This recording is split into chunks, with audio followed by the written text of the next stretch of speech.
When Ghislaine Maxwell, the one-time madam of billionaire pedophile Jeffrey Epstein, was last year convicted of sex crimes.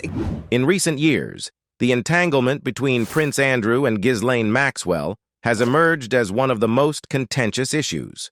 Maxwell, notorious for her links to the convicted criminal Jeffrey Epstein, has been the focal point of intense media scrutiny, particularly after her arrest in July 2020.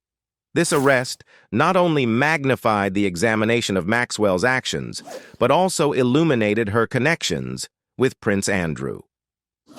Continue watching to delve deeper into their tumultuous relationship.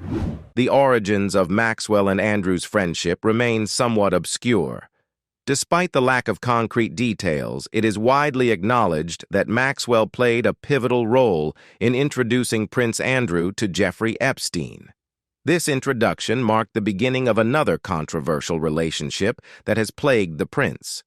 Jeffrey Epstein, a financier with a long history of crimes, became a central figure in a scandal that rocked the global elite, dragging Prince Andrew into its vortex. In a bid to clarify his connections with both Maxwell and Epstein, Prince Andrew gave an interview to BBC Newsnight in 2019. This interview, which quickly became infamous, was meant to provide the prince an opportunity to distance himself from the burgeoning scandal. During the interview, Prince Andrew explained how he came to know Jeffrey Epstein. "I met Epstein through his girlfriend back in 1999, I'd known her since she was at university in the UK, and it would be, to some extent, a stretch to say that, as it were, we were close friends," he stated.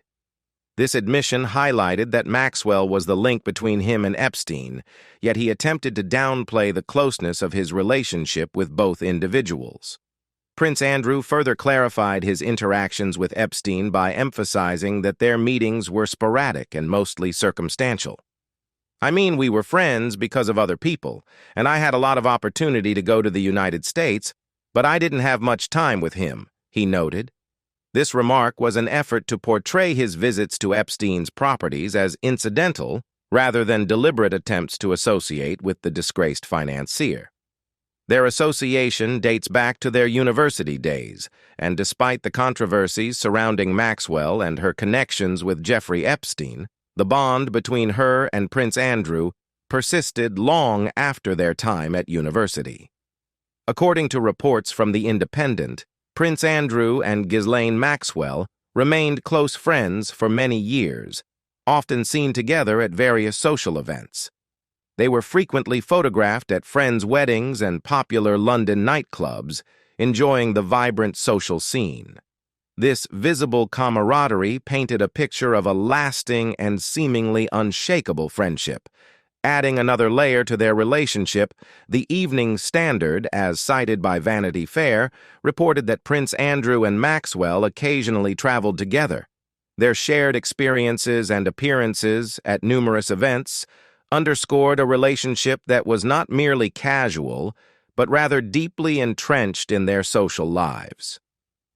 In 2001, insights into Prince Andrew's character and his friendship with Maxwell were revealed by a source close to him. This source characterized Andrew as a man easily impressed and a poor judge of character.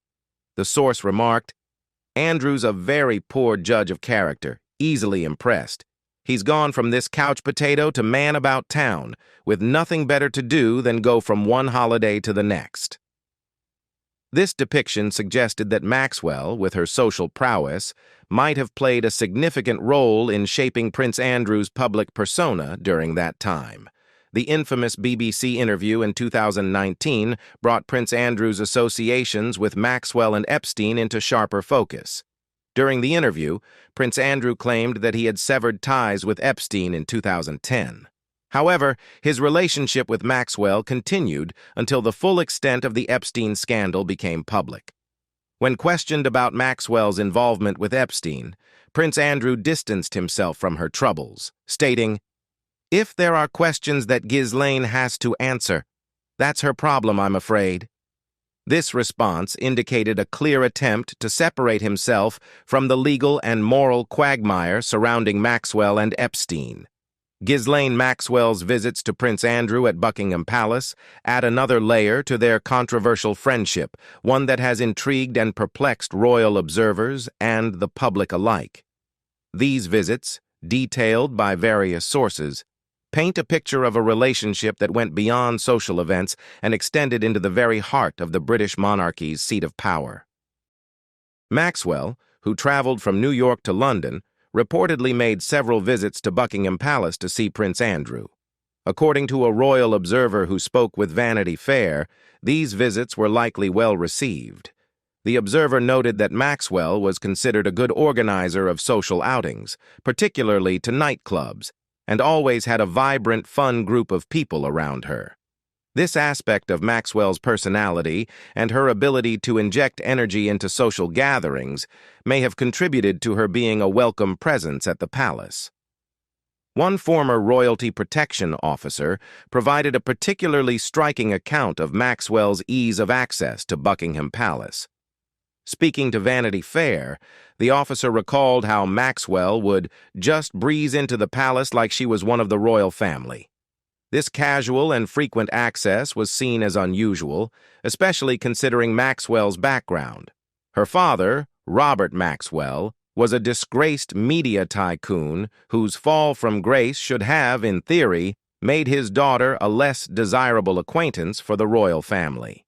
The officer's observation highlights a disconnect between what might have been expected in terms of social boundaries and what was actually happening.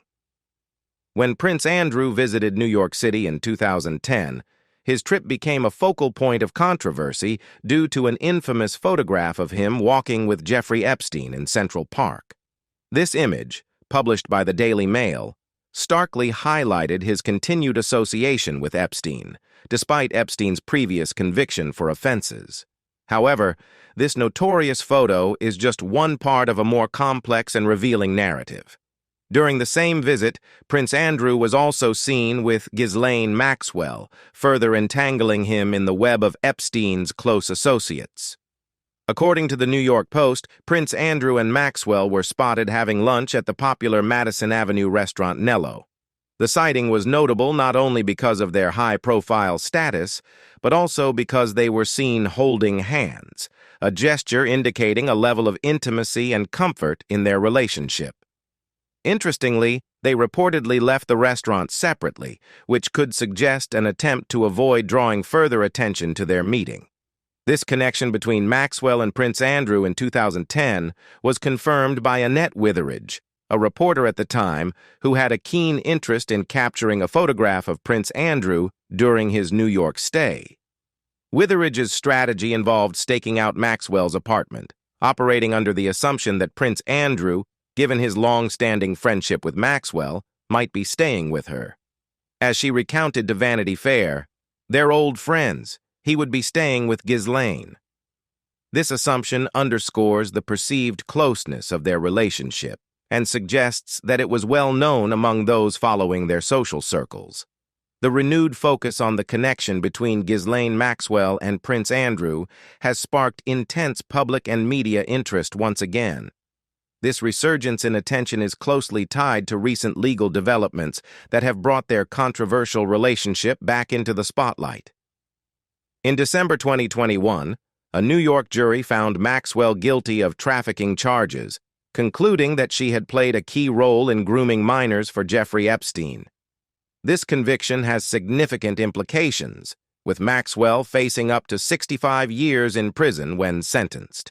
As Maxwell's legal troubles unfolded, Prince Andrew found himself entangled in related legal issues, further complicating his already tarnished reputation. A pivotal element of Prince Andrew's current predicament is a notorious photograph that includes both him and Ghislaine Maxwell, with his arm around then Virginia Giuffre. This image, widely circulated and cited in various reports, is a critical piece of evidence in the ongoing allegations against Prince Andrew. Giuffre has previously accused Maxwell and Epstein of forcing her to have intimacy with Prince Andrew, allegations he has consistently and vehemently denied. The legal stakes for Prince Andrew escalated when Jeffrey filed a lawsuit against him in a New York federal court alleging non-consensual intimacy behavior. According to ABC News, Jeffrey's lawsuit claims that Prince Andrew's non-consensual intimacy behavior is her, adding to the prince's mounting legal challenges. The accusations have placed immense pressure on him, both legally and publicly, as he strives to defend his reputation amidst growing scrutiny. In response to Jeffrey's lawsuit, Prince Andrew's legal team has adopted a defensive stance. In documents filed with the court, they categorically deny any wrongdoing on the part of the prince. They also assert that Prince Andrew was not a close friend of Maxwell's, a claim that contrasts sharply with the well-documented social connections between them. This denial is part of a broader strategy to distance Prince Andrew from Maxwell and mitigate the damage to his public image. Interestingly, Prince Andrew's legal team has neither confirmed nor denied the existence of the photograph showing him with Jeffrey and Maxwell. This ambiguity adds another layer of complexity to the case, as the photograph is a critical piece of evidence that has been central to the allegations against him. The lack of a clear stance on the photograph suggests an attempt to navigate the legal and public relations challenges without making definitive admissions. Ghislaine Maxwell's transition from a life of privilege to incarceration has been marked by significant struggles and controversies. Once accustomed to an aristocratic lifestyle, Maxwell faced a starkly different reality upon her imprisonment. Initially, she was held at Brooklyn's Metropolitan Detention Center, MDC, before being transferred to FCI Tallahassee. The adjustment to life behind bars proved to be an arduous and distressing experience. Maxwell spent 22 months in solitary confinement at the MDC, awaiting her sentencing. This period of solitary confinement was a particularly challenging phase for her. According to reports by The Times, Maxwell lodged over 100 complaints regarding the conditions of her detention. These complaints highlighted several severe issues, including allegations of being served inedible food, experiencing privacy violations, such as being filmed in the shower without consent, and being handcuffed to a chair while watching television. These conditions contributed to her growing sense of distress and discomfort. The severity of Maxwell's situation was further compounded by fears for her personal safety. Her attorneys alleged that she was threatened by a fellow inmate who reportedly said she would strangle Maxwell in her sleep. This threat exacerbated Maxwell's anxiety, contributing to the narrative of her suffering behind bars.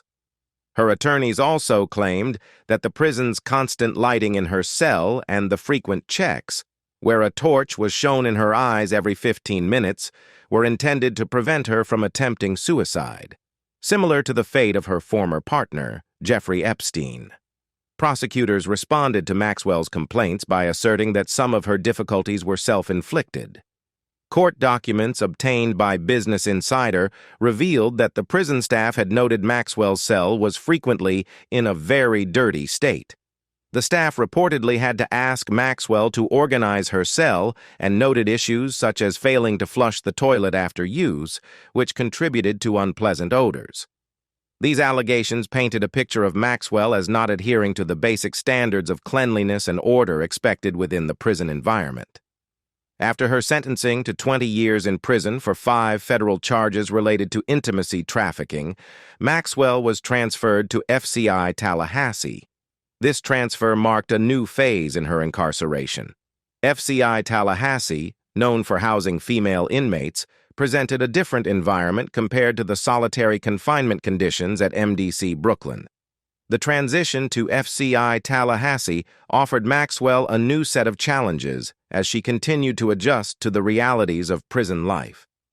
Ghislaine Maxwell's current incarceration at FCI Tallahassee places her in a complex environment where safety dynamics are notably different from other high-security facilities. Despite the high-profile nature of her crimes and her past connections, reports indicate that the level of violence within this prison is relatively low compared to other facilities, though the conditions and inmate population present unique challenges. FCI Tallahassee is a federal correctional institution designated as a low-security facility, which houses a diverse population of female inmates. This includes individuals convicted of a range of serious crimes, such as intimacy offenders and those involved in terrorism.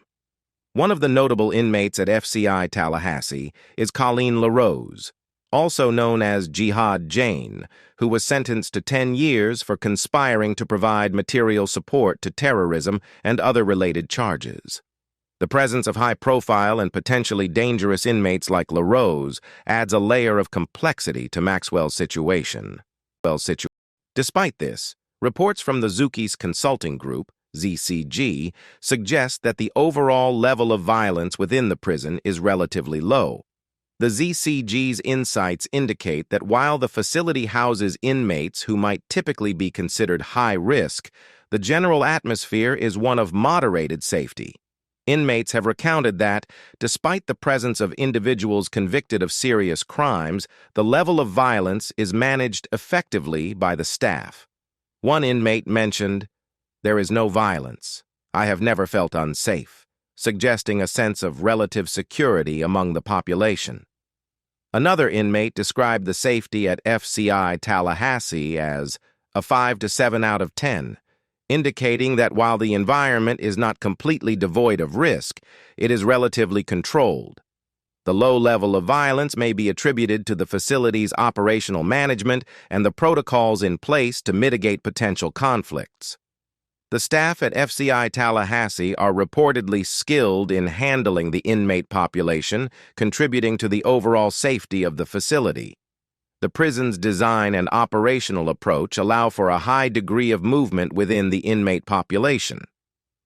According to ZCG, inmates at FCI Tallahassee, including those who have committed severe crimes, can freely mix and mingle with others.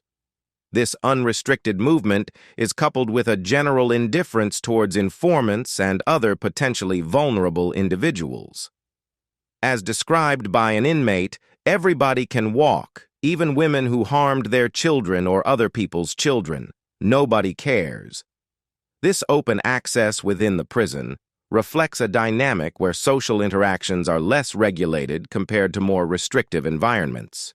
Ghislaine Maxwell's adjustment to life in prison has involved a significant shift from her previously glamorous existence. Now serving her sentence at FCI Tallahassee, Maxwell's days are defined by a structured routine that includes working in the prison library, a role she appears to have embraced with dedication. Maxwell's daily schedule begins early, with a wake-up time of 5 a.m.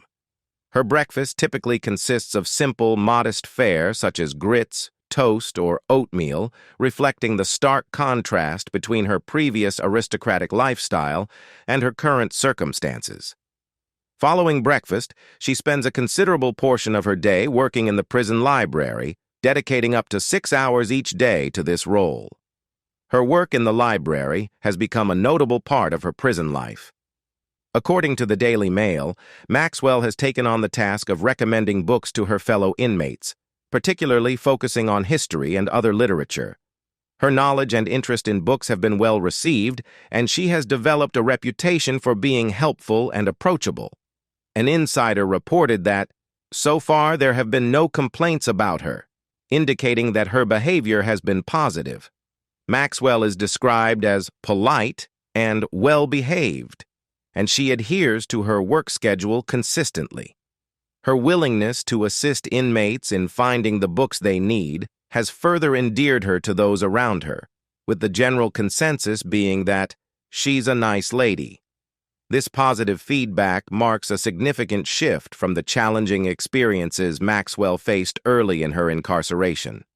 Her initial period at Brooklyn's Metropolitan Detention Center, MDC, was marked by difficulties, including harsh living conditions and a high level of scrutiny. However, reports from FCI Tallahassee suggest that Maxwell has adapted to her new environment and made some positive changes. According to a former inmate at FCI Tallahassee, Maxwell has improved her situation by making friends and becoming more engaged in prison life. Now she has some friends and is eating more, the former inmate explained, noting that Maxwell's demeanor has become more positive. She is described as bubbly, often seen smiling and making an effort to greet others with a friendly "good morning." This transformation in Maxwell's behavior and social interactions reflects her adjustment to the realities of her incarceration. The shift from a high-profile socialite to a convicted felon has clearly been challenging, but Maxwell's apparent efforts to adapt and integrate into prison life are evident.